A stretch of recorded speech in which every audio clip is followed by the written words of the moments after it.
Hello friends. Last class में हम लोग टॉपिक डिस्कस किए थे कि ऑब्जेक्टिव्स ऑफ मैनेजमेंट क्या है, उसका इम्पोर्टेंस क्या है एंड लेवल्स ऑफ मैनेजमेंट क्या क्या है। ठीक है, आज हम लोग नया टॉपिक डिस्कस करने वाले हैं उसी सेम चैप्टर फर्स्ट चैप्टर में कि मैनेजमेंट का नेचर कैसा है। ठीक है, क्या क्या किस तरीक़ा से मैनेजमेंट काम करता है। मैनेजमेंट का जनरली 3 नेचर होता है: management as an art, management as a science and management as an profession. ठीक है, अब हम लोग वन बाय वन इसको डिस्कस करेंगे कि management as an art, science and profession क्या होता है।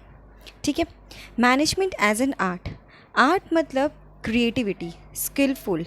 ठीक है, a successful manager practices the art of management in the day-to-day job of managing an enterprise based on study, observation and experience.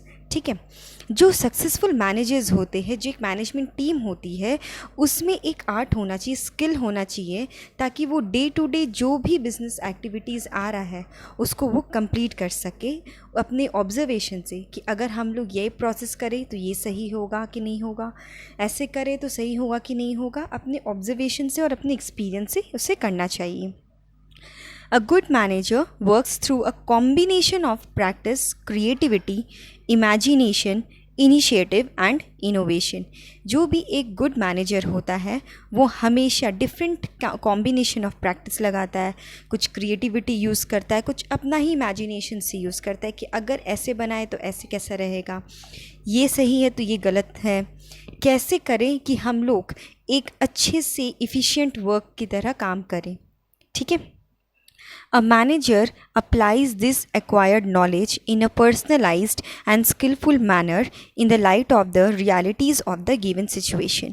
Management का और manager का ये काम होता है कि जो भी वो थियोरेटिकल नॉलेज गेन किए हैं, जो भी वो एक्सपीरियंस किए हैं, वो जो सिचुएशन उनके सामने आया है, उनको उस एक्सपीरियंस के बलबूते पर वो सॉल्व करे और उसे आगे बढ़े और अपने गोल्स को अचीव करे।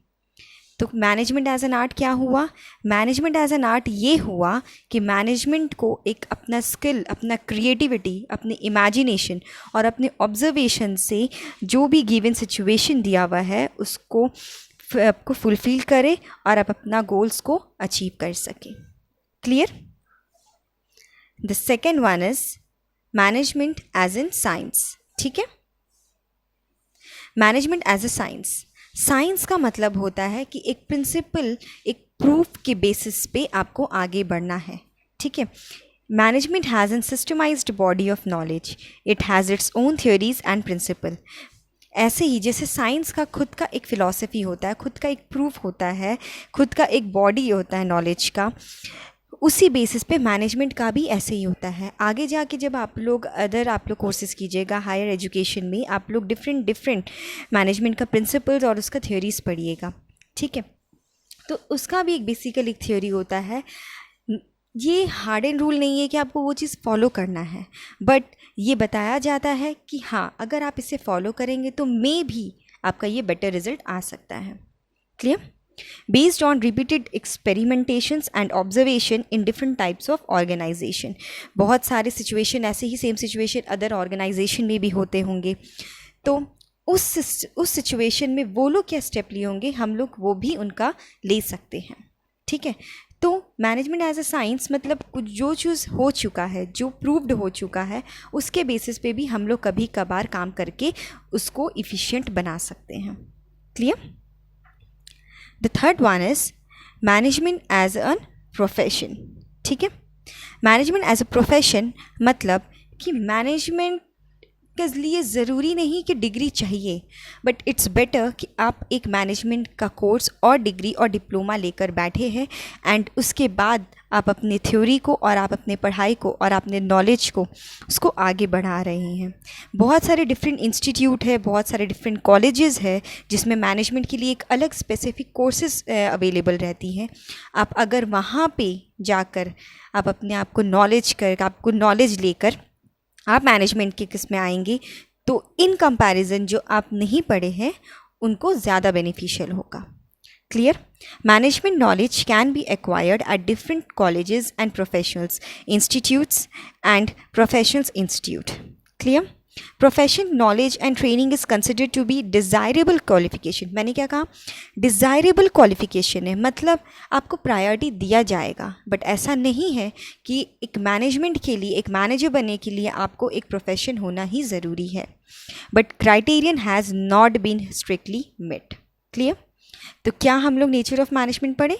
मैनेजमेंट एज एन आर्ट, मतलब आपको एक स्किल, एक आपको इमेजिनेशन, एक क्रिएटिविटी होना चाहिए अपनी सोच पे, ताकि आप गिवन सिचुएशन को उस पर रिलाई करा सकें। मैनेजमेंट एज अ साइंस, मतलब एक प्रूफ, अगर जो चीज़ हो चुका है कोई अदर ऑर्गेनाइजेशन में, उस चीज़ को भी आप लेकर अपने में अप्लाई कर सकते हैं। एंड एज अ प्रोफेशन, मतलब आपको भी, अगर आपके पास नॉलेज है, आप जो चीज़ पढ़े हैं उसको भी आप अप्लाई कर सकते हैं। क्लियर? अब now the most important topic, function of management. Management काम कैसे करता है? ठीक है, मैनेजमेंट 5 स्टेजेस में काम करते हैं।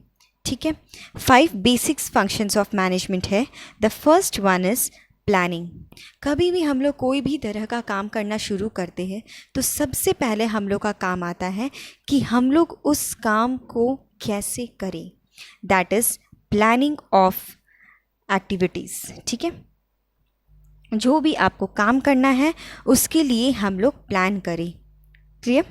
दिस इम्प्लाइज सेटिंग गोल्स, हम लोग को क्या गोल अचीव करना है इन एडवांस, पहले ही, and developing a way of achieving them efficiently and effectively, और उस काम को कैसे करना है, दैट इज़ प्लानिंग। ठीक है, घर में भी हम लोग कोई भी गेम्स भी खेलते हैं तो कुछ भी करते हैं तो सबसे पहले हम लोग क्या करते हैं? प्लान करते हैं कि अच्छा ये गेम है, मतलब ये गोल है और गेम को ऐसे खेला जाएगा। क्लियर?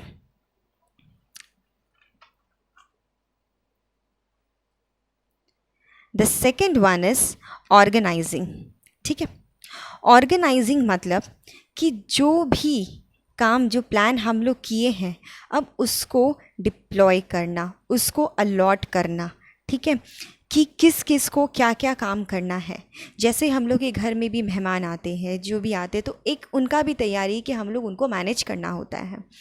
कितने मेहमान आएंगे, ये प्लानिंग हो गया। क्या बनेगा, ये प्लानिंग हो गया। क्या गेम्स खेलेंगे हम लोग उनके साथ, दैट इज़ प्लानिंग। ठीक है, अब किस किस को क्या काम करना है। हमारे घर में जो लेडीज़ होती हैं वो जनरली कुकिंग का काम अपने लेती हैं, गेम्स का काम बच्चों को दिया जाता है, मैनेजमेंट का काम और किसी को दिया जाता है, बाज़ार से सामान लाने का काम और किसी को। तो जो भी ग्रुपिंग टास्क है, टास्क का अलॉट करना, इसको हम लोग बोलते हैं organising. Is the management function of assigning duties, duties को असाइन करना, grouping task, establishing authority and allocating resources required to carry out a specific plan।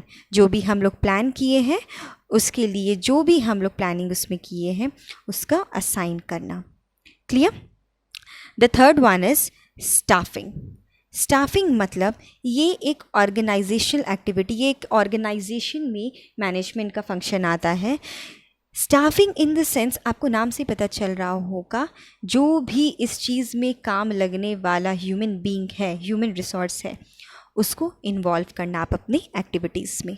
ठीक है, अब ऑर्गेनाइजिंग, जितने बड़े बड़े हमारे बिजनेस होते हैं, जितने बड़े बड़े हमारे ऑर्गेनाइजेशंस होते हैं, उसमें हर तरह के डिपार्टमेंट्स होते हैं। डिपार्टमेंट्स में डिपार्टमेंटल हेड होते हैं, उसके अंडर में वर्कर्स होते हैं। तो जितने भी हिरार्की बनते हैं वो सबके लिए डिफरेंट डिफरेंट ह्यूमन रिसोर्स हम लोग को अवेलेबल करवाना होता है। ठीक है, तो उसके लिए भी बहुत एक प्रोसेस चलता है कि कैसे उसको हम लोग रिक्रूट करें। फिर उसके बाद जब रिक्रूट कर दिए तो वो सब में हम लोग अच्छे स्टाफ कैसे निकालें, फिर उसको कहाँ कहाँ हम लोग डिप्लॉय करें, कौन प्रोडक्शन में अच्छा है, कौन सेलिंग में अच्छा है, कौन मार्केटिंग में अच्छा है, इसमें प्लेसमेंट दे। एंड फिर उसके बाद हम लोग के इन्वायरमेंट में, हम लोग के ऑर्गेनाइजेशन में क्या काम होता है, उस हिसाब से हम लोग उसको ट्रेन करें। ठीक है, तो एक स्टाफिंग का, आप लोग आगे जाके अपने नेक्स्ट चैप्टर में एक स्टाफिंग का एक चैप्टर ही हमारे को दिया जाता है, जिसमें हम लोग डिफरेंट स्टेजेस ऑफ स्टाफिंग पढ़ेंगे कि कैसे कैसे हम लोग को रिक्रूट करते, सेलेक्ट करते, देन प्लेसमेंट करते हैं। ठीक है, then the fourth one is directing. जब स्टाफ अवेलेबल हो जाता है, इन्वॉल्व हो जाता है हमारी एक्टिव में, प्लान हो चुका है, ड्यूटीज़ बांट दी गई है, स्टाफिंग के लिए मेंबर्स हम लोग के लिए जो भी पर्सनल्स लग रहे हैं वो सब अब डिप्लॉय कर दिया गया है। अब टास्क को काम करने का बारी आता है, that is directing, involves leading, influencing and motivating employees to perform the task assign to them. Lead करना कि जो भी काम वो लोग अब कर रहा है वो ढंग से करे। इन्फ्लुएंस करना, कभी कभार हो जाता है एक ही काम करते करते इंसान रिटार्ड हो जाता है, इंसान लेजीनेस फील करना होता है, तो बार बार उनको इन्फ्लुएंस करना, उनको मोटिवेट करना एम्प्लॉयज़ का, ये काम मैनेजमेंट का होता है। Clear? And the fifth and the last and the most important function is controlling. जो भी काम हो रहा है वो सही से हो रहा है कि नहीं, अकॉर्डिंग टू द प्लान हो रहा है कि नहीं, जो भी ड्यूटीज़ किसी को असाइन किया गया है वो ठीक से काम कर रहा है कि नहीं, सारा चीज़ को कंट्रोल करने का रिस्पॉन्सिबिलिटी मैनेजमेंट पे होता है। इसलिए ये सबसे ज़्यादा इम्पॉर्टेंट फंक्शन होता है। Is the management functions of monitoring organisational programme. जो भी प्रोग्राम हो रहा है, जो भी परफॉर्मेंस हो रहा है, वो सबको मॉनिटर करना towards the attainment of organisational goal, ताकि हम लोग का जो भी इस बार का अचीवमेंट है, जो भी गोल्स है, वो अच्छा से फुलफिल हो सके। क्लियर? तो क्या क्या 5 फंक्शन हुआ? पहला, प्लानिंग करना कि क्या हम लोग को गोल्स अचीव करना है और कैसे अचीव करना है। ठीक है? उसके बाद हमारा ऑर्गेनाइजिंग हुआ कि किस किस को कैसे कैसे ड्यूटीज़ असाइन करना है और कैसे ड्यूटीज़ को उसके बाद फॉलो करना है। स्टाफिंग होना, ह्यूमन रिसोर्स को रिक्रूट करना, उसको सिलेक्शन करना एंड उसको ट्रेंड करना उस स्पेसिफिक गोल्स के लिए। डायरेक्ट करना, अब काम करने के बाद बीच बीच में उसको मोटिवेट करना, उसको लीड करना, अगर कोई काम नहीं आ रहा है तो उनको सिखाना, ये काम डायरेक्टिंग का है। कंट्रोलिंग, उसके बाद द मेन फंक्शन कंट्रोलिंग करना, जो भी ऑर्गेनाइजेशन में हम लोग काम कर रहे हैं, कैसे काम कर रहे हैं, अकॉर्डिंग टू प्लान हो रहा है कि नहीं, ये सब कंट्रोलिंग का एक हिस्सा है। ठीक है? तो मैनेजमेंट को ये 5 फंक्शन को लेकर चलना होता है, ताकि जो भी गोल है वो एक डिफाइंड पोर्शन में एक अच्छे से आपका कंप्लीट हो सके with effectively and efficiently. Clear? I hope आपको कोई इसमें डाउट नहीं होगा। फिर भी अगर आपको डाउट लगे तो प्लीज़ आप ज़रूर कमेंट बॉक्स में मुझे लिखिएगा। नेक्स्ट क्लास में इसकी लास्ट टॉपिक बची है, वो हम लोग कंप्लीट करेंगे एंड देन हम लोग इसकी सेकंड चैप्टर स्टार्ट करेंगे। क्लियर? तब तक के लिए प्लीज़ मेरे चैनल को लाइक, सब्सक्राइब एंड शेयर करना ना भूलें। Thank you.